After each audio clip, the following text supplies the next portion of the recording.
गुजरात की जिन सीटों से कांग्रेस को जीत की उम्मीद है उनमें से एक सीट है जामनगर नॉर्थ की सीट। 2012 में यहां कांग्रेस की जीत हुई थी। हालांकि जो उम्मीदवार जीते थे वो बाद में बीजेपी चले गए। अब यहां से कांग्रेस ने उतारा है विपेंद्र सिंह जाडेजा को, जो कि यहां के चैंबर ऑफ कॉमर्स के अध्यक्ष भी हैं। इनसे बात करते हैं। विपेंद्र जी, आपसे जानना चाहेंगे कि क्या 2012 की जीत फिर से एक बार कांग्रेस यहां पर दोहरा पाएगी? बिल्कुल। जब से नया सीमांकन बना, ये सीट बनी, तब से 2 बार इलेक्शन हुए। पहला जब ये सीट बनी तब कांग्रेस का ही कैंडिडेट था जो तकरीबन 10,000 वोटों से जीता था। उसके बाद वही कैंडिडेट ने भाजपा ज्वाइन की और फिर दोबारा भी वो जीते, लेकिन भाजपा से जीते। इस बार जो लोगों का सरकार के सामने जो आक्रोश है ये सब मुद्दों के लिए कि महंगाई है, यहाँ की बेरोजगारी है, जामनगर का यहाँ जो सिटी का कॉरपोरेशन है उसने 15-20 साल से कुछ काम नहीं किया। युवाओं में भी सरकार के अगेंस्ट बहुत गहराई से लोग सरकार को बदलने की लिए मूवमेंट में निकले हैं।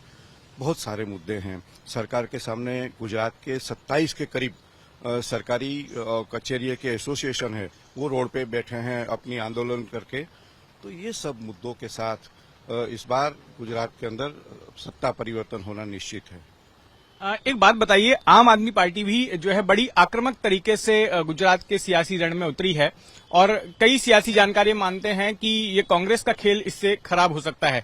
इस सीट पर भी आम आदमी पार्टी का उम्मीदवार है जो यहाँ पर शहर का डिप्टी मेयर भी रह चुका है, उसे कितनी बड़ी चुनौती मानते हैं आप? देखो, ऐसा है कि गुजरात के लास्ट 4 इलेक्शन देखे तो हर बार भाजपा यहाँ कोई ना कोई पार्टी बनवाती है या उनसे इलेक्शन लड़वाती है और सरकार के सामने जो आक्रोश होता है, एंटी इनकमेंसी होती है, उसको 2 हिस्से में डिवाइड कर देती है ताकि उनको जीतना एकदम ठीक रहे। इस बार भी ऐसा किया है कि आम आदमी पार्टी जो है वो सरकार की पीछे से रखी हुई पार्टी है और एक तरह से वो वोट काट के जो एंटी इनकमेंसी है गवर्नमेंट के सामने, वो एंटी इनकमेंसी के जो वोट है वो दोनों हिस्से में डिवाइड हो और फिर से भाजपा को जीत की उम्मीद है। लेकिन गुजरात की जो जनता है वो इस बार जानती है कि ऐसी पार्टी को वोट देके जो वोट गवर्नमेंट के अगेंस्ट है उसका सीधा हिस्सा जो मुख्य ओपोजिशन है कांग्रेस, उसी को देना है, तभी जाके ये सरकार बदलेगी।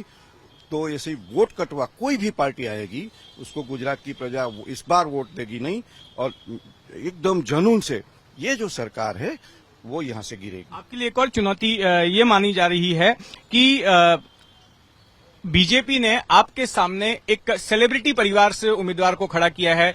मशहूर क्रिकेटर रविंद्र जाडेजा की पत्नी है, वो आपके सामने मुकाबले में है, रीवा बा। उसे किस तरह से देखते हैं आप? देखो, ऐसा है कि ये पहले आज से 10 साल पहले चलता था कि फिल्मी हीरे कोई ऐसी सेलिब्रिटी, लोगों को जब मालूम नहीं था कि इन लोगों को वोट देते थे उनकी सेलिब्रिटी, उनका ग्लैमर देख के। पर अब लोगों को मालूम पड़ गया है कि हमारा 5 साल जो हमारे क्वेश्चन है, हमारे जो काम है, वो सेलिब्रिटी के पास जाके नहीं होते हैं। इसलिए लोगों को भी मालूम है कि हमको वो हमारा जनप्रतिनिधि चाहिए जिसके यहाँ हम रात को 2 बजे भी जाके हमारे कोई काम है, ऐसी कुछ इमरजेंसी आ गई तो जा सके। इसलिए मुझे कोई चुनौती नहीं दिख रही है। अब लोग कोई सेलिब्रिटी को वोट देने वाले नहीं हैं। लोगों को वही अपना जनप्रतिनिधि चाहिए जो लोगों के साथ रहे, लोगों के सामने रहे, लोगों को जब भी कुछ काम है तो वो धड़क से उसके पास जा सके और उससे काम करवा सके।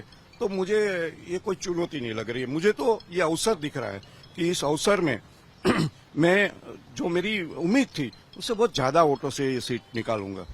जामनगर में एक और चीज दिलचस्प ये है कि एक तरफ बीजेपी ने जहां पर रविंद्र जाडेजा की पत्नी को मैदान में उतारा है, तो वहीं दूसरी तरफ रविंद्र जाडेजा की जो बहन है नैना जाडेजा जी, वो कांग्रेस के साथ हैं। गुजरात महिला कांग्रेस की महामंत्री हैं, ये भी हमारे साथ मौजूद हैं। नैना जी, आप जिस पार्टी में हैं उसका मुकाबला आपके भाई की पत्नी के साथ में है।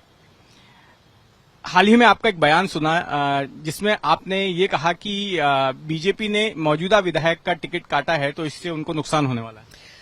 मुझे नहीं लगता उसमें कुछ गलत है, आपको लगता है? क्योंकि अभी हमारे विपिंदर सिंह ने बताया कि पहले ऐसा होता था कि सेलिब्रिटी या तो सेलिब्रिटी फैमिली में से कोई अगर चेहरा है तो लोग ऐसा चाहते थे कि हम उसको चाहते हैं इसलिए हम वोट करेंगे। पर मुझे नहीं लगता अभी ये सिनेरियो रहा है, क्योंकि लोग ऐसा चाहते हैं कि जो लोकल नेता है हमारा वो हमारे काम करे। और सेलिब्रिटीज का क्या है, वो आते हैं, दिखावा करते हैं, बीजेपी के नाम पे ठीक है प्रचार करते हैं, फिर क्या है, लोगों के मुझे नहीं लगता प्रश्न सुनते हैं। और जो हमारे विपिंदर सिंह काफी सालों से कांग्रेस में इन्होंने काम किया है, जरूरी नहीं है कि किंग ही होना जरूरी है, किंग मेकर भी बहुत अच्छे रिजल्ट लेते हैं, क्योंकि ये काफी समय से कांग्रेस के साथ है, इन्होंने काफी किंग बनाए, यहाँ से इतने साल से काम किया है। डेफिनेटली मुझे नहीं लगता इनके लिए कोई चुनौती है, बाकी चुनौती भाजपा के लिए है। ऐसे काफी सारे मुद्दे हैं जिसपे हम लड़ सकते हैं। अभी आप देखिए, हमारे विपिंदर सिंह ने अभी बताया कि महंगाई इतनी है, पहले कहाँ था गैस का भाव, अभी क्या है। लोकल लोगों के लिए जीना दुश्वार हो गया है। आप किसी भी सेक्टर में जाइए, चाहे सरकारी सेक्टर हो, प्राइवेट सेक्टर हो, कहीं पर भी they are not satisfied with BJP government, क्योंकि आजकल कहीं पर भी जाओ उनके खिलाफ प्रोटेस्ट होते ही रहते हैं। वो हमेशा रोड पे बैठे मिलते हैं। इससे पहले क्या था कांग्रेस की सरकार में कि सब कर्मचारी अपने अच्छे तरीके से कैबिन में बैठ के लोगों का काम करते थे। आजकल क्या है, वो खुद के लिए रोड पे आ रहे हैं। तो ये कोई सत्ता ऐसी नहीं है कि जिससे लोग सेटिस्फाइड है। तो मुझे लगता है कि हमारे अभी विपिंदर सिंह ने बताया कि हमारे लिए अवसर है, तो मुझे भी यही लगता है।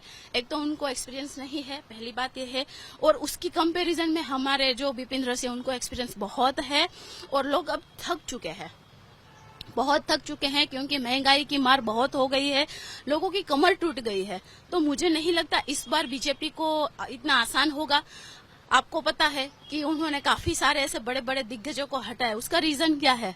क्योंकि अब यहाँ तक आ चुका है, उनको पता है कि अभी हम हार रहे हैं, इसीलिए उन लोगों ने काफी सारे नए पैंतरे आजमाया है। उनमें से ये एक लग रहा है हमें, बस, और कुछ नहीं। नैना जी, ये बात लोगों को बड़ी जो है मतलब अजीब लगती है कि आप ही के परिवार से जुड़ी हुई हैं नैना बा, और आपकी तरफ से ही उनके विरोध में बयान आया। आपको क्यों लगता है कि वो यहाँ पर जो है एक दमदार कैंडिडेट साबित नहीं होंगे? आपने एक बात तो कही कि उनको अनुभव नहीं है। देखिए, ऐसा पहली बार तो पॉलिटिक्स में हो नहीं रहा है, कहीं फैमिली में से ऑपोजिट में हो, परिवार में से। और जो परिवार में दो लोग जो होते हैं उनकी विचारधारा अलग हो सकती है, उनके जो उसूल है वो भी अलग अलग हो सकते हैं। तो मैं अपने उसूलों पे चलती हूँ, मुझे जो ठीक लगता है मैं वही करती हूँ। आप अगर उनका इंटरव्यू लेंगे तो आपको भी यही जानने को मिलेगा। तो मुझे नहीं लगता कि इसमें कोई इतनी बड़ी दिक्कत है या कोई परेशानी है। हाँ, मुझे जो ठीक लगता है मैं वही करती हूँ। मुझे लगता है कि हाँ, कांग्रेस की विचारधारा अच्छी है, वो लोगों के लिए काम करती है, तो आई एम विथ कांग्रेस। और मैं इसीलिए मैं 3 साल से यहाँ हूँ ना, मुझे यहाँ काफी सीखने को मिला है, और यहाँ कांग्रेस परिवार की तरह रहता है, तो मुझे यहाँ से ये भी प्यार मिला है, इसलिए मैं कांग्रेस के साथ हूँ।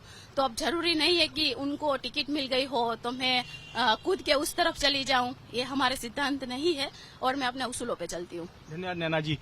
कैमरामैन सचिन शिंदे के साथ जितेंद्र दीक्षित, एबीपी न्यूज, जामनगर।